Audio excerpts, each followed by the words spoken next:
I'm PGA and LPGA professional Ashley Tate, and I'm going to show you a basic greenside bunker shot. So here I'm going to go to the close pin.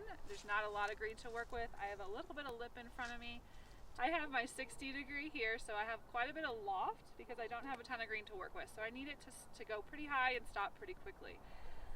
So I'm going to set up similarly to a pitch shot where I have a nice wide base and the ball's centered position to a little bit forward in my stance. So definitely closer, a little closer to your lead foot than rear foot, or worst case center.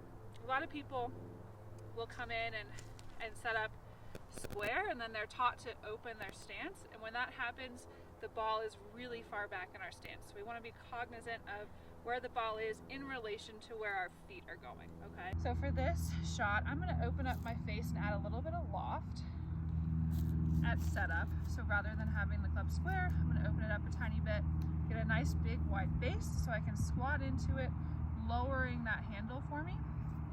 And what that does is it aims me a little straighter, so I don't have to really open up my feet as much. If I just open my club face but it's very steep, I'm going to be pointed way out to the right of this target. Definitely don't want that. So I'm aiming just barely left. I'm going to squat into it. I'm going to add a little weight to my lead side. You'll notice this leg is bending a little bit more than my trail.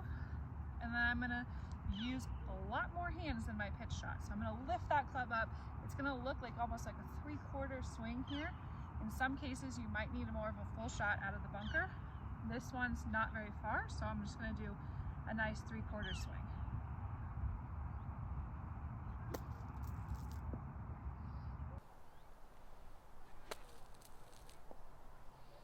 When I focus on a spot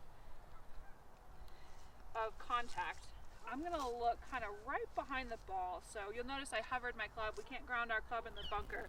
But if I drew a line here in a practice, that's kind of the point of contact. I want my divot to start there and move a little bit forward.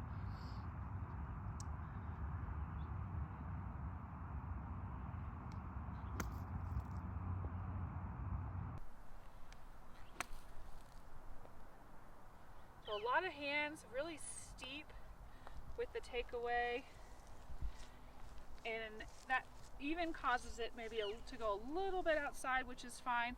The last thing we want is a really shallow swing in the bunker, so definitely use those hands, lift that club up, and as you finish you're going to notice the club face is pointing towards me. So again, similar to our pitch shot, my right hand stays underneath the whole time, but I do release with this shot. It just doesn't release by rolling over. So I release by keeping the right under, and the left wrist will bend, right? Like imagine if you have my watch on, I'm really trying to bend my wrist toward my watch face here at finish. Club head does get up nice and high. So your follow through is really, really important out of the bunker.